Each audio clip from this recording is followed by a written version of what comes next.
further aspects of inventory management. Uh, and What are the inventories? What do you mean by inventory? And this slide speaks about what are the inventories. What are the inventories? So when I am talking about inventory, it is finished goods held for sale. So, for example, there are cars in a showroom. Cars are manufactured and kept at a warehouse. So these are meant to be sold. So this is a part of your inventory. Goods which are there in the warehouse, work in progress. For example, in factory or in manufacturing at manufacturing unit, a part of the work has yet to be completed. So that is also the one which forms the component under inventory. Goods in transit. For example, there are some goods which are in rail or road, in truck, or in ship, or in vessel, or in small vessels, etc., etc. So this is also a part of your uh, inventory. Staff head to meet service needs. Staff head hired to meet service needs. Okay, some staff is there.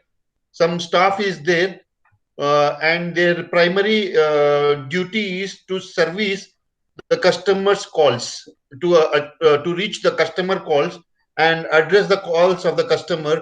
And whenever the customer is facing some problem as far as his particular machine which has been supplied, then these people who are called as the engineers, they will reach the customer and service the people, service the components and capital goods. Uh, so this is also, so for servicing these particular items, the serviceman or service engineer or executive has a lot of material with him. So that is also a one which forms a part of inventory. Hope you have understood this. Next one is uh, next one. Next one is any owned or financially controlled raw material, work in progress, or finished goods held in anticipation of a sale but not yet sold. Okay, this is one part. Now, what are inventories? Some more explanation. Inventory in location. Inventory in location. So inventory can be at it is inbound transportation like raw material. So inbound transportation, material sources are there, so which are stored, and the inbound transportation takes all the material to the production place. So production material is received, and inventory is in process. Finished goods are there, so this is in production also. So one is the material sources, means once you have ordered your raw material, the material is still lying with the supplier. This is number one. Some material are in transport. This is number two, inbound transportation. Inbound transportation. Number three is production. So it is about, I'm talking about a factory or a production center, or a manufacturing unit. For example, when I'm talking about Tata Motors or Hero Honda, there is a factory. There may be 5 or 6 factories which are located across the nation. So there can be some raw material in the factory, some work in progress, some finished goods are stored. Outbound transportation means now after the finished goods is manufactured, now it is time this particular finished goods are reaching the end customer. So for this, what we do is we use outward logistics or outward transportation, and these goods are stored and transported to warehouses and to the end customer. So goods in transit, we call it as goods in transit. So this is also a part of our raw material. Sorry, this is also a part of our inventory.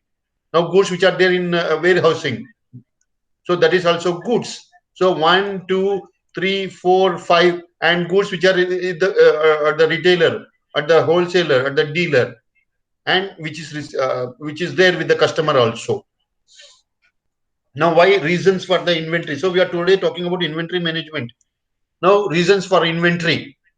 Why we should have so much of inventory? I remember I went to my friend's shop, friend's engineering works, and saw a lot of components, raw material, and it was running into some 50 lakh rupees.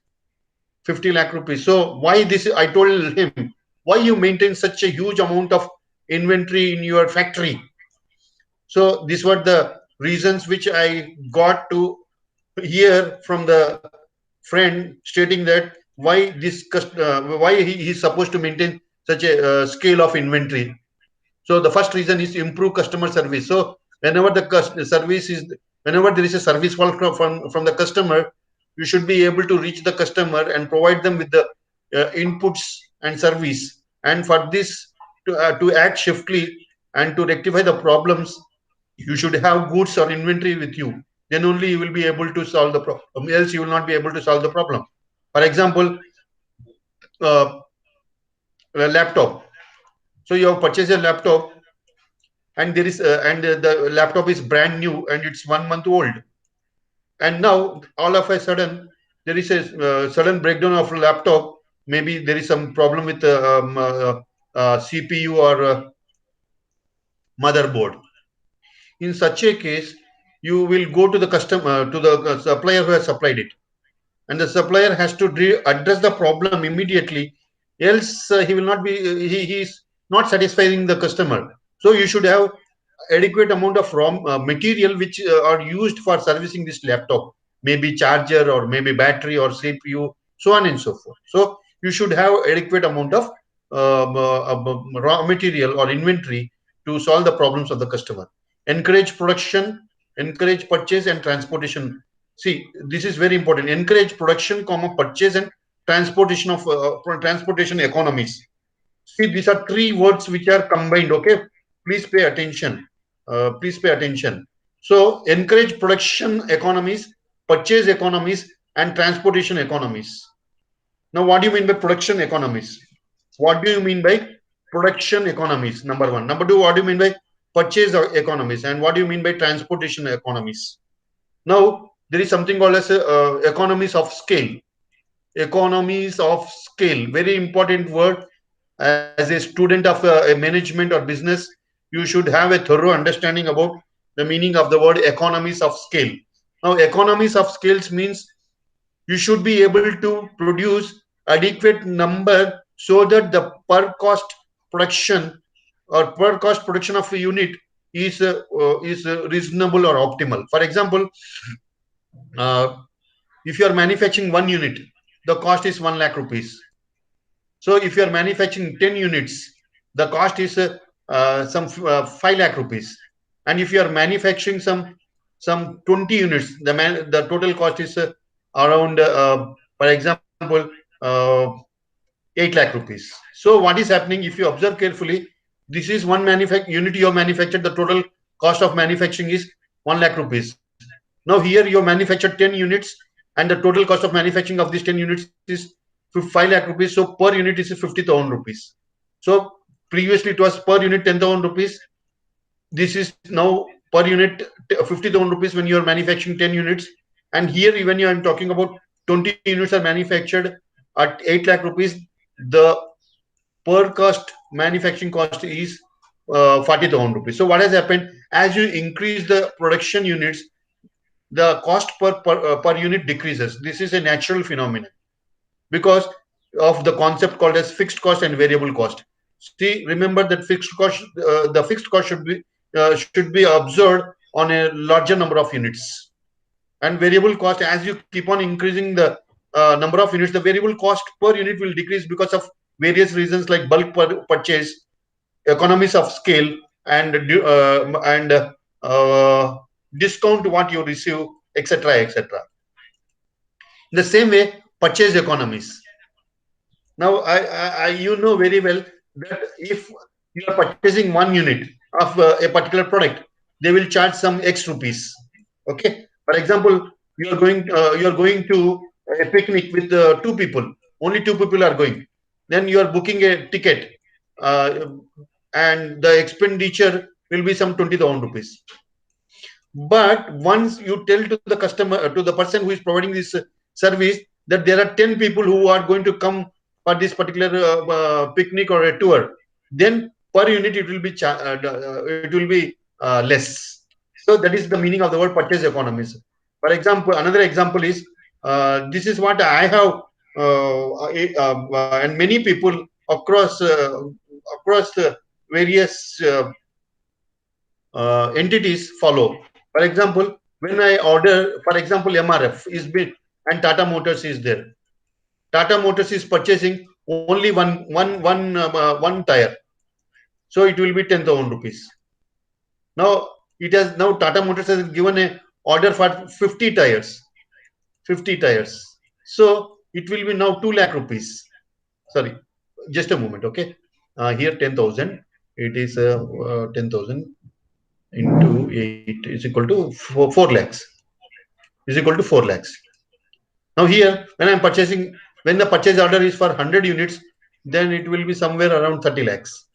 Now why this is, if you look per unit, it is decreasing because once you are purchasing bulk, you will get two types of discounts: cash discount and quantity discount. So that's the reason why inventory is very important. Cash discount and quantity discount. If you are purchasing in a high or a humongous quantity is being ordered, then the supplier will give you good and handsome exorbitant discounts. That's the reason why we talk about purchase economies. You have to purchase so that the purchased cost of the raw material is somewhat reasonable and accurate and precise. Next one is transportation economies. Now, what do you mean by transportation economies? If there is a big truck and the truck is carrying only 50% of the capacity, means what? The truck is not fully utilized. So the cost of transportation is very high. So to overcome this problem, we should always contemplate and think about transportation economies. Means this truck should be used 100% capacity. Otherwise, the cost of transportation per unit will increase. So that's the reason we talk about inventory from the point of production economies, transportation economies, and purchase economies. So here, whatever I have just now told, like you got the price discounts when you are purchasing in bulk quantity, allow for transportation economies from larger shipment sizes, and allow for long production runs. Next one is act as a hedge against a rising price or price change. So what does it mean? Now I will give you a small example about why inventory is important and how it acts as a hedge against price changes. For example, today I'm talking about crude oil. Crude oil is a raw material for manufacturing of petrol, diesel, kerosene, naphtha, natural gas, so on and so forth. Okay, so majorly it is petrol, diesel, and petrochemicals. Now here we don't know about the prices of the crude oil. The crude oil prices keeps on changing and fluctuating, and the reasons are there are so many factors which influence crude oil prices. So what we need to do is you have to find out in the near future what is going to happen, what are the factors which are going to impact our raw material, which is crude oil. And because these factors are going to influence the prices, so you should think and store adequate amount of crude oil in the anticipation that the crude oil prices are going to increase, and vice versa in the sense that if the crude oil prices are going to fall, you should not have you should not purchase in advance crude oil at the higher prices, because the cost of production will increase. Another example I will give you. Another example I will give you, and you will understand it. For example, the raw material for manufacturing of steel is iron ore. Iron ore. And iron ore, raw material, the iron ore per ton, the cost is some 5,000 rupees per ton. 5,000 rupees per ton. So this raw material is costing you 5,000 rupees per ton. Now you are anticipating that because of various reasons, the iron ore prices are going to fall flat by 20%, that is to some 4,000 rupees. So it is not worthwhile to purchase right now, because you are anticipating that the prices are going to fall in the near future. So when there is a fall in the crude oil, sorry, iron ore prices in the near future, then you should at this point of time go and purchase the raw materials and store it. Because if you use this cost, then the cost of the product, overall production of the final product will be less in comparison with if the purchase price of the raw material is 5,000 rupees. So this is the third. So first, second, third. Protect against uncertainties in demand and lead time. So we don't know. Protect against uncertainties in demand and lead time. It provides a measurement of safety to keep operations running when demand levels and lead times cannot be known for sure. Now, what it means to say that, see, can I predict what is the demand for steel? No, I don't know. Because of because of the given situation, it's very difficult to predict in advance what is the likely demand for steel. So, if when I'm not certain, when the manager, the we will call it as a manager economics, is not sure what is the likely demand for our final product, then it is necessary that we should store raw material and finished goods at our place, so that there is no bottlenecks in supply of raw material to the production center. Number one. Number two is lead time. Very, very important. Yesterday also I told you about lead time. So I will just explain in this context the concept of lead time with an appropriate illustration and an example. Now, what does it mean, lead time?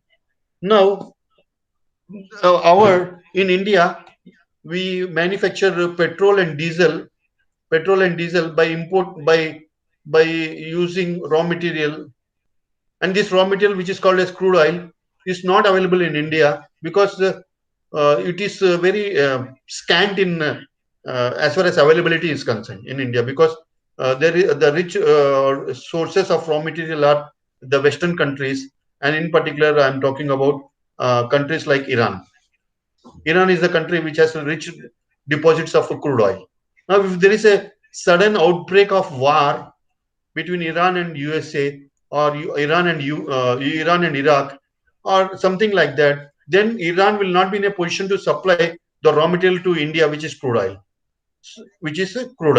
In such a case, what is going to happen if they want to transport the crude oil from this place to India? Previously, when the things were normal, when there was peace and prosperity and tranquility across the nations between Iran and US, so on and so forth, then the lead time would have been 45 days. But because of a warlike situation, there is a hostile situation between Iran and USA, Iran and Iraq. Now, the transportation will not take not less than 90 days. So, for 90 days, this is the lead time. So the extra lead time is 45 days. So 45 days you have to adjust the raw material, but you don't have the raw material in place. So in such a case, what you have to do when there is a uncertainty about the raw material availability and its lead time, and the demand also we are not clearly able to forecast. In such a case, inventory should be held in reasonably adequate number of quantity. Next one is act as a hedge against contingency. So whenever, so for example, I told you just now, if there is a fire in Iran, if there is a war in Iran, and fire has taken place to crude oil wells, or there is a strike at Iran, or disruptions in supply in Iran. Now, to overcome this problem, we have to, and we have anticipated that, and we have seen that war is usually a common phenomenon in this kind of nations. So once you are clear about it, once you are aware about it, that these kind of things are normal, then in such a case, whenever there are strikes, fires, disruptions, lockdowns, etc., etc., then it's necessary that you have to have proper amount of inventory, of raw material, so that there is no disruptions or problems in production of the final product is concerned. Now, reasons against inventory. What are the reasons? Now, this is reasons for inventory. So the word is for, for. We should have inventory. We should have adequate amount of inventory. When I am talking about for, we should have. Now, why should we not have? We should not store adequate. We should not store lot of inventory. If you store lot of inventory, For example, a hotel industry, in hotel industry, and that too when I'm talking about hospitality. Now, if you are storing a lot of food items, and it is not consumed as per anticipation, that the demand is very low and the supply is very high, then these food items are likely to be spoiled. So that's the reason why we should not store huge amount of raw materials. That is what we are going to discuss. So reasons why we should not have a huge amount of raw material, because of points number 1, 2, and 3. The first point says that they consume capital resources that might be put to alternative use in any other form. What does it mean? Means that instead of investing your capital too much and too heavy in the inventory, you can look at other ways of investing your money in other areas, and you can earn a little bit of return on this kind of investments. So for example, if you are investing 100 crores in raw material, for example, our big bazaar is investing 1000 crores in raw in the goods in which they are retailing. So, instead of investing 1,000 crores, is there a scope for them to invest only 500 crores, and the remaining 500 crores they can invest into mutual funds or fixed deposits, and they can and earn 8%. That is what it means to say.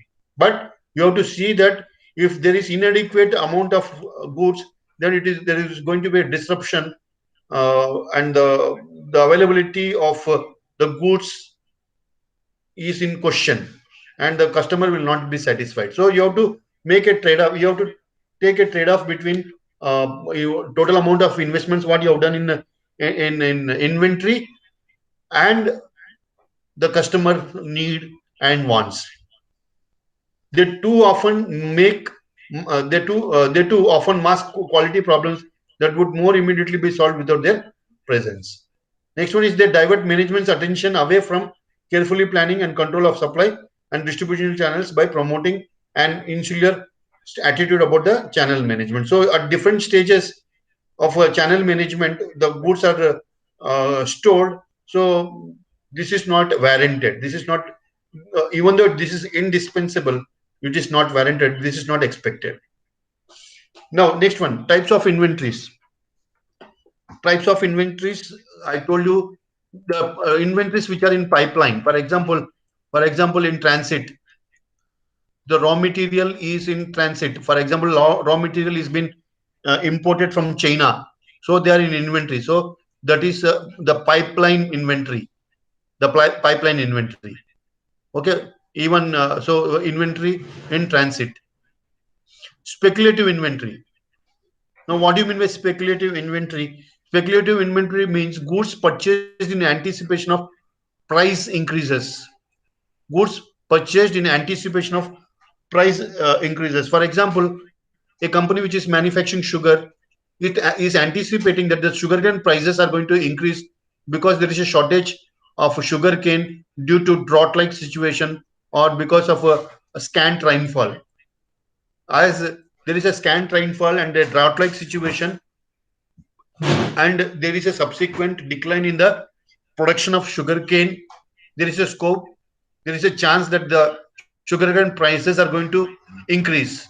So, because of this speculation, anticipation, or forecasting, you feel that the prices are going to increase, and that's the reason why you are going to store goods or raw material, which is a sugarcane in our example, in the warehouse or in the storeroom. So this is called as speculation. Speculation means about the future, thinking about the future, thinking about the future. You think about the future, and the future is telling that as there is a adequate, inadequate amount, scant rainfall, or drought-like situation, there is a scope, there is a chance that the sugarcane production is going to fall, and sugarcane prices are going to increase. So in anticipation of this, you are storing the goods. So that is called a speculative inventory. Next one is regular or cyclical or seasonal inventory. Seasonal inventory is nothing but, for example, uh, winter is a season, rainfall is a season. So certain goods are demanded during this particular seasons. For example, in winter we talk about uh, we talk about mufflers or sweaters. So because of this reason, the demand for this product is very high in those seasons. Whereas in case of rainfall, during the rainfall, the demand for umbrellas or raincoats is very high. So during those months of rainfall, the goods are stored in the goods are manufactured and stored in large quantities to meet the demands and requirement of the customers. Cyclical. Now, if you this is seasonal means seasonal is a particular season like a summer or a winter or a uh, rainfall or spring, so on and so forth. Next one is cyclical. Cyclical means not seasonal. It's like this cyclical a cycle. It's like this. So here the demand is very low. Here the demand is very high. So this is a point or time or period at which the demand for a particular product is very low, and this is the point where the demand is very high. And this is because of various reasons, like this is a case of recession, and this is a case of boom, we call it boom or expansion. This is a stage called as expansion. So so that's the reason why there is a huge demand in this particular at this particular point of time. So at this juncture, at this point, at this particular time period, we store a lot of amount of goods so that we can sell the goods to the needy people and can make a uh, fortune out of this situation. Next one is regular demand. Regular demand is a constant demand and a plus or minus 2% or 3% increase in the demand of the product. For example, a regular product is the one which is consumed on a regular basis, and there is no what you call break in the demand. There is nothing called as intermittent demand, like what we see in case of our seasonal demand. For example, we talk about toothpaste.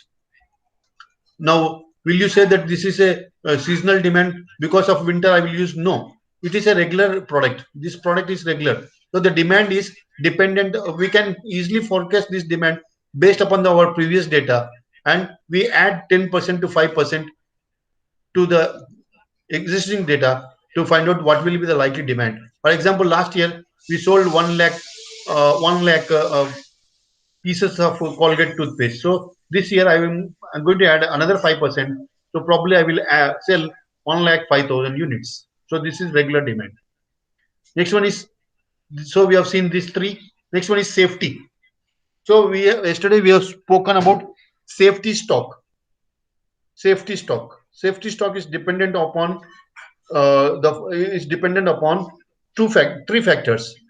One is the average daily use of the raw material, daily usage of the raw material into lead time, plus some extra buffer what we are maintaining, so that there is no shortfall in the raw material that is going to be supplied to the production center. So safety के लिए कुछ extra रखते हैं. For example, tires. I am using I am daily usage of tires is by the company that is manufacturing trucks is 1,000 units, and the lead time is 45 days. So 45,000 I have to keep in the storeroom. This many tires I have to keep, plus another 5,000 units, which is safety. Because if there is a disruption, like due to disruptions like fire at the supplier end, or there is a volcano outburst, or there is a war, or a conflict, or a lockdown, or a lockout, or a strike, then the lead time is going to increase by some percentage or some days. So for that matter, I am keeping some extra raw material, so that the raw material is not getting the raw material is supplied to the production center, to the manufacturing manager, constantly, continuously, without any interruption, and there is a continuous flow of production. Next one is obsolete and dead stock. Inventories that are little that are of little or no value due to being out of date, spoiled, etc. So this kind of data, this kind of inventory is of is obsolete. We call it obsolete means they are now not used. They are now not used. For example, do you use something called as TVs which are of old fashion, old model? No, you are not going to use it. Or any product which is outdated or outmodeled or obsolete or of no use, that is a type of stock which is called a dead stock or obsolete stock. Now, nature of demand. Now, among this is very important: derived demand, independent demand, and independent demand, and dependent demand. The independent demand, and dependent demand. Now, let's talk about all this because in next topic when we are joining, we are going to talk about material requirement planning, Kaizen, uh, Kanban. At that time, we are going to use this word independent and dependent demand, and these are some of the types of demands. Let's look one by one each. Now, perpetual demand. Now, the word perpetual means continual. Please remember, it is continuous demand. Continuous demand. Perpetual means means continual demand. So continuous well into the foreseeable future. Continuous demand into the foreseeable future. So, for example, today we are into a pandemic, uh, Corona. Now we see that the demand has fallen drastically, fallen drastically. So previously, what was happened when we are talking about a normal situation where there was no corona, the demand for petrol was perpetual. Petrol, there is a continuous demand for petrol or diesel. Now, because of lockdown and of the economy due to corona, the demand for these particular products and many products have fallen down. Whereas perpetual means there is a continual demand. For example, food items. Food items. Today, even though we are in a pandemic situation, but we have not given up taking the food. We are continuously consuming food. So there is a perpetual demand. So this makes us comfort that yes, this kind of product, for example, medicines, it is the demand for this particular products can be anticipated uh, given the situation. Next one is seasonal demand, varies with regular peaks and valleys throughout the year. So when I'm talking about winter, the demand is very high, and when it is summer, the demand is very low. For example, jerkins.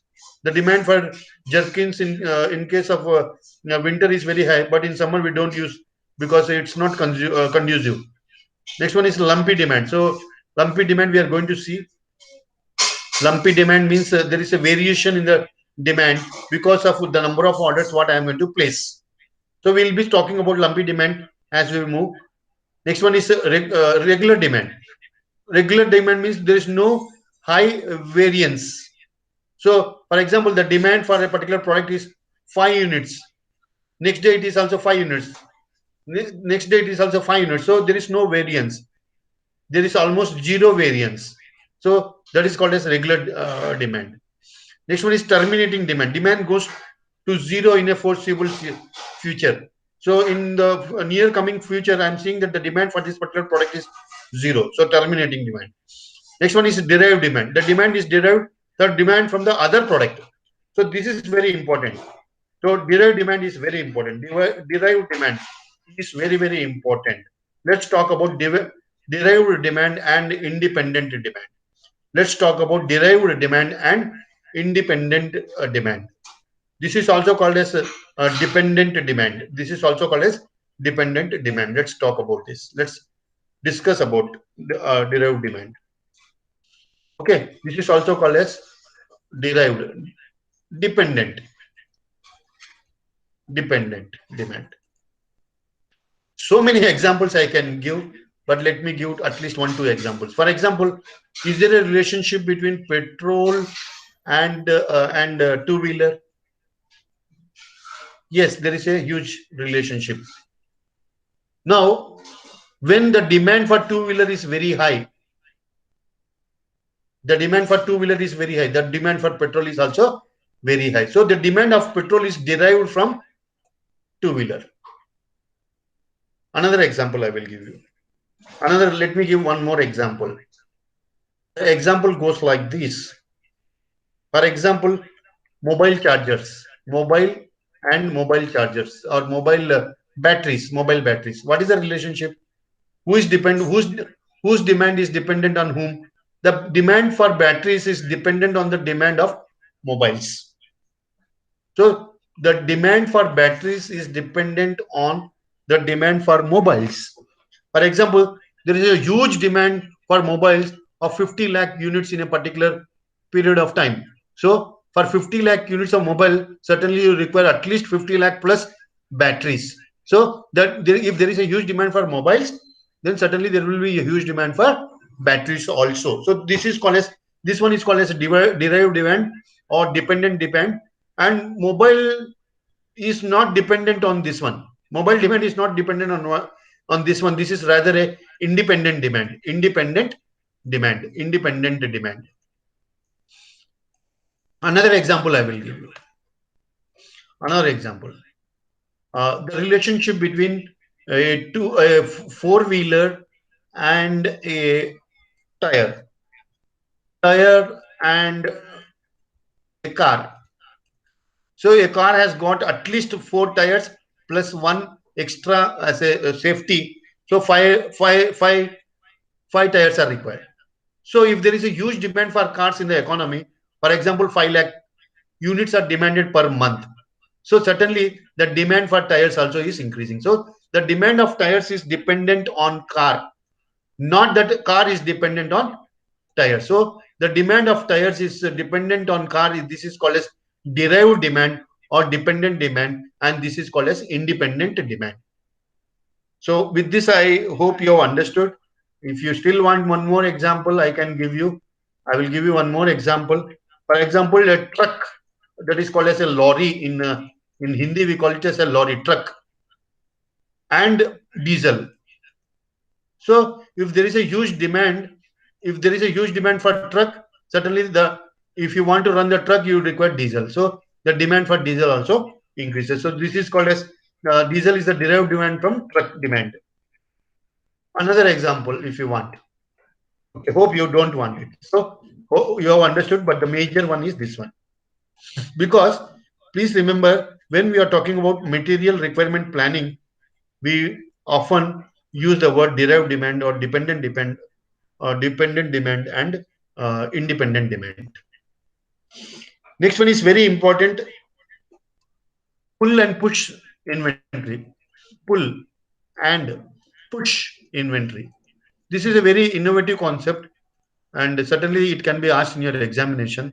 So if you want to understand what is pull and push inventory philosophy, let's go to the next slide and understand what do you mean by pull and push strategies or pull and push inventory. So what do you mean by a pull inventory or a push inventory? Now let's take up the push system of inventory. Very important, please pay attention. The push system of inventory controls no, sorry the push system of inventory control involves forecasting inventory needs to meet the customer demand. So the push system of inventory control involves forecasting the needs of the customers, and we manufacture according to the needs of the customer. Companies must predict which products customer will purchase along with determining what quantity of goods will be purchased. So companies should be able to forecast, should be able to prognosis or find out in the foreseeable future what is the likely quantity of demand that will be demanded by the customer, or which product the customers will purchase along with the quantity of goods that are going to be purchased by the customer. For example, in lockdown, the demand for laptop and TVs, that is TVs and mobiles have increased dramatically because of online education.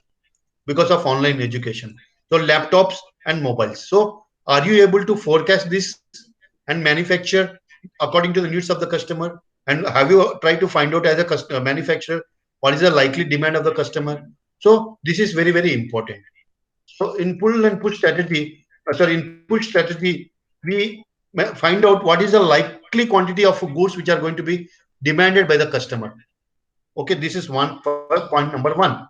The company will in turn produce enough product to meet the forecast demands and sell or push the goods to the customer. So if there is a customer one, two, three, and they require three, four, 5 units. So total they require 12 units. So I am a manufacturer here, manufacturing. So I will manufacture 13 and try to push these demands and sell to them. So what the push is required to do, it has to forecast in advance what is the likely demand from the customer or customers A, B, C, so on and so forth. And then we manufacture and push this product and sell the product to the customer. So an example of push system is material requirement planning or MRP. So please remember there is a separate session which will be dedicated, dictated for devoted for material requirement planning, and we will be talking at least for 2 hours. So at that time, I will tell you material requirement planning. Material requirement planning combines the calculations for financial operations and logistics planning. So if you are want to manufacture 1 lakh TVs, so you require how many uh, we call it as uh, picture tubes. We require 1 lakh picture tubes. So if you want to purchase, if you want to manufacture 1 lakh TVs or LCDs or LEDs, you want to have this many picture tubes. If you want to manufacture this many picture tubes, you should have this many number of LEDs. You should have this many number of picture tubes. So if you want to have this many number of picture tubes to be manufactured, you should have proper amount, adequate amount, or reasonable amount of finance with you, and production capacity, and then logistics also. Logistics means many things.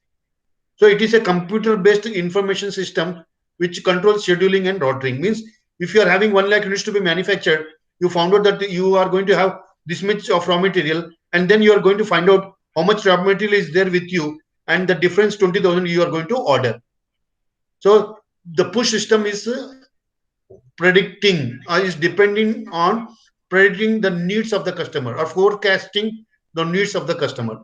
Its purpose is to make sure raw material and raw goods needed for production are available when they are needed. So whenever you are needing the raw material, the raw material should be in place. So that is the uh, phenomenon of push system of inventory control. Now, what is the biggest disadvantage of a push system of inventory? The push system of inventory has its own intrinsic, inherent, innate disadvantages. So, one of the disadvantages is it's not possible humanly to forecast with accuracy the needs of the customer, the quantity of the customer demanded, and it's not possible to accurately sell what is required.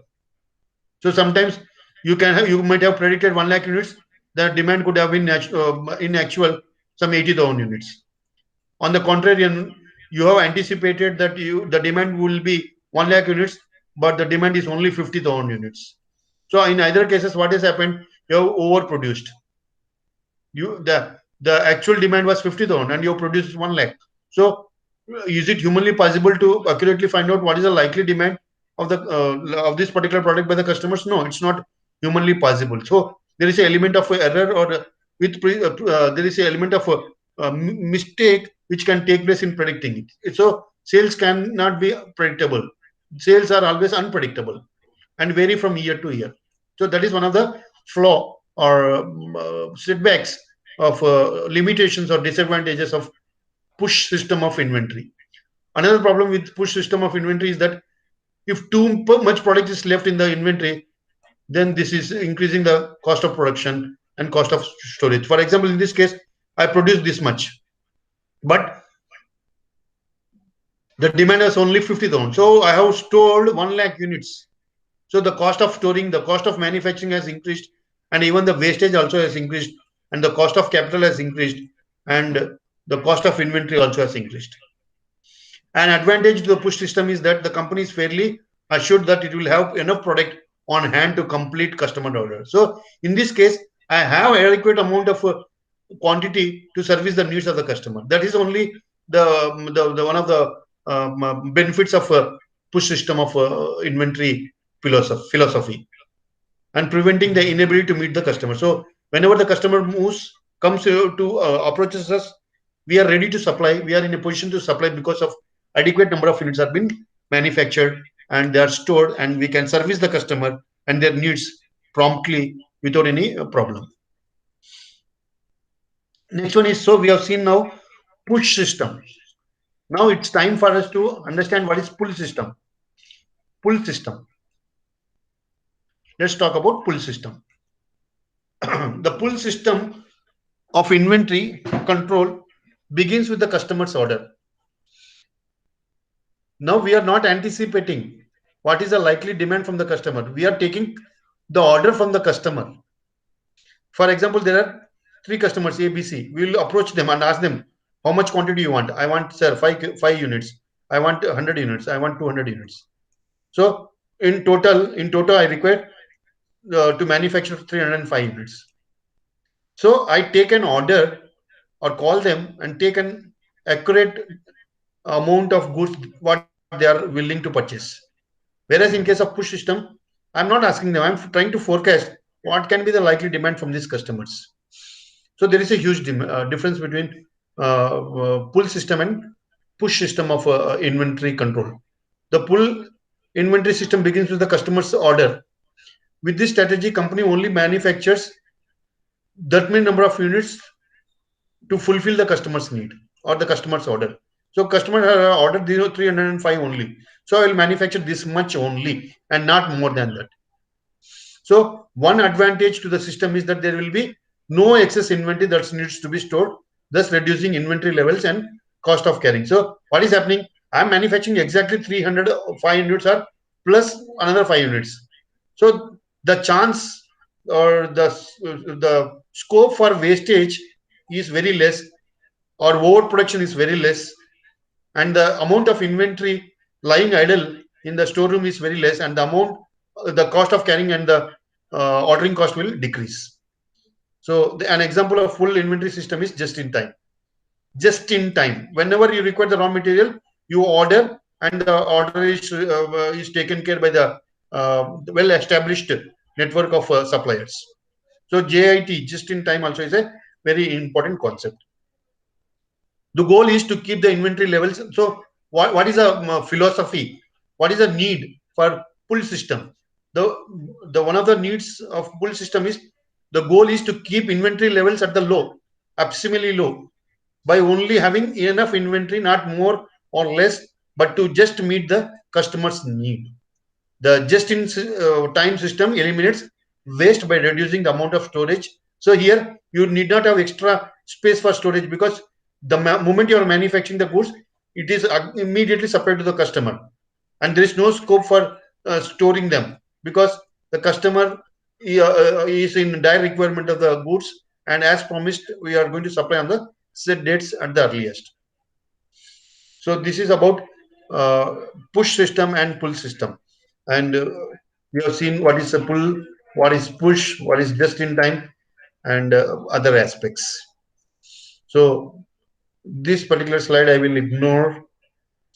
Next one is cost which are relevant to inventory management. What are the costs which are relevant to the inventory management? So the costs which are relevant to inventory management are carrying cost, procurement cost, and out of stock cost. So carrying cost is nothing but the taxes which are there, the storage cost, the electricity cost, the transportation cost,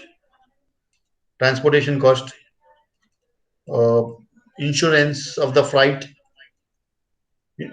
loading and unloading, loading and unloading of raw material. For example, cement it can be, uh, freight charges already I've told about. So these are all inventory carrying cost. Now, as far as procurement cost is concerned, it can be the basic price at which you are purchasing and what is the element of extra cost of capital incurred on it. Now, out of stock cost. Now, out of stock. This is very important. Now, what do you mean by out of cost stock?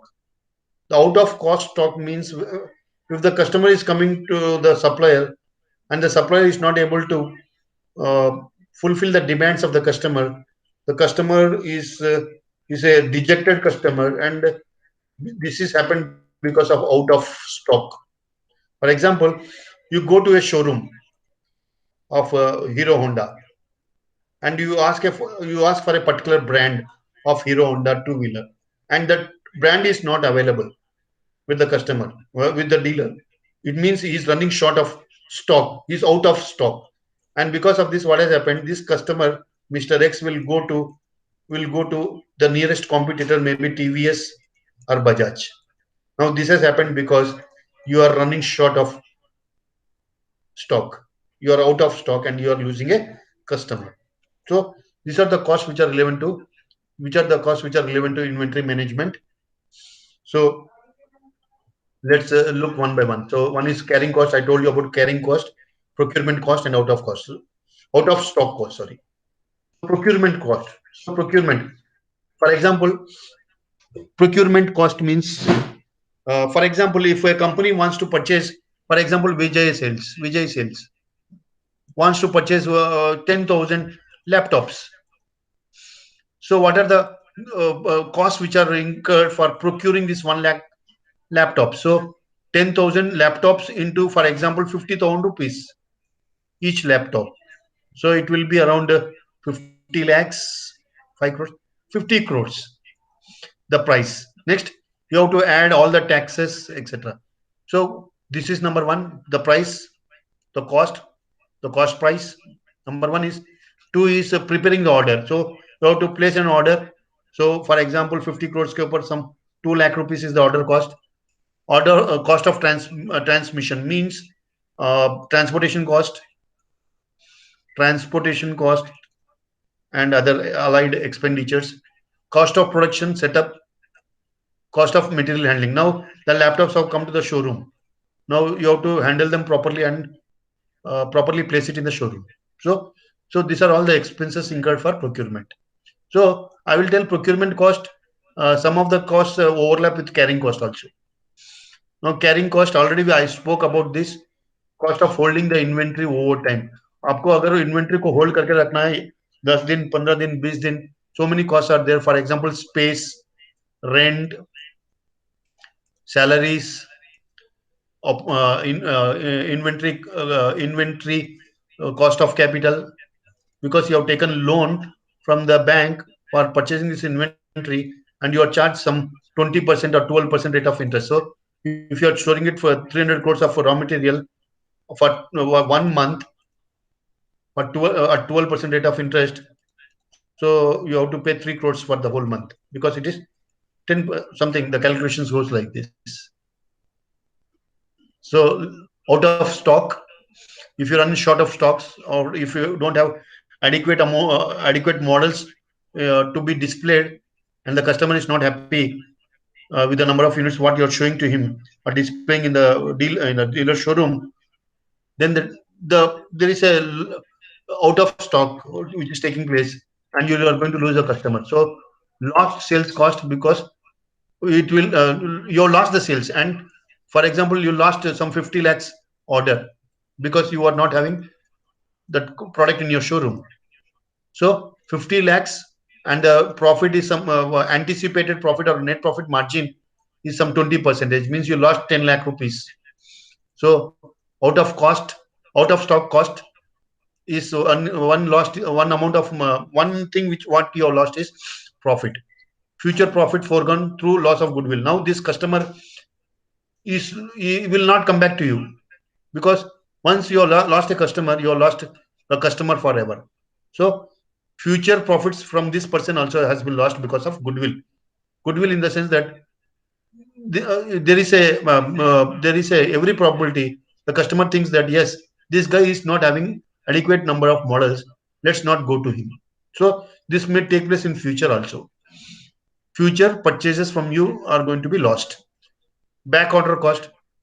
Now what do you mean by back order cost? Cost of extra order handling for this. Now the customer has told to purchase one particular item which is not which is out of stock. Now you have to separately give a unique order for procuring this. And if you give an unique order and you are placing a unique order, there are so many costs which are involved in purchasing a particular peculiar item. Next one is additional transportation cost when you are ordering this kind of eccentric products. Possible additional setup costs also are there. So with this, I will stop here, and I will take up some questions if you have any doubts. Just a moment.